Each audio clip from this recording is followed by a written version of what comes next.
จะเว้าแอวนำละน้องเอ๋ย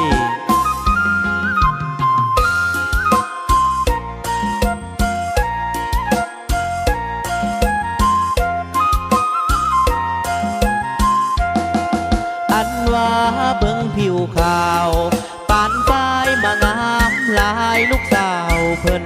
ข้าวเปิ้นเบิ่นเทลาว่าจาน้องก็อ่อนหวานอายจนตกสาดทานผ่านตอบเสียงนวลสาวเมืองพวนใจดีเป็นสตรีคนยองอายอยากหมายปองมันพันทนังกิ่งกล่อมขอท่าน้องฮักน้องบ่มีมือสิหางไหลคนใครไอ้นี่เอ่ย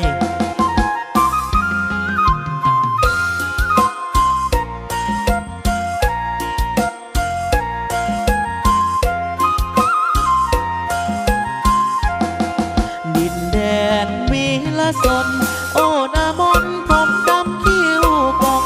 ยามแรงสายลมพัดตองคิดฮอดน้องอยู่ตลอดเวลาโดนภูเก็ตมาขายมักจองฟังเสียงห้องขับลำกองมาอาบน้ำตกจากยินทางอ่อนซ้อนแท่นาผู้ฟ้าป่าดง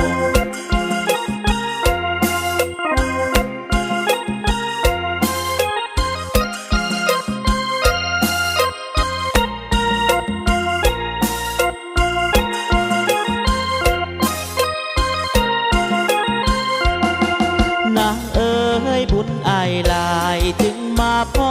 บุญอายพอจึงมาจวบเก็บหมากบวบห่วมครั้งเก็บหมากตูมห่วมก็คันว่าพอสีได้ให้น้องบอกมาสาอายหวังดี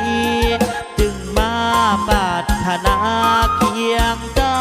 สาวเมืองเสียงเจ้าสู้จงเห็นดูอายแด่อายนี่เว้าแท้แท้บ่เปปิ้งเปลี่ยนคำ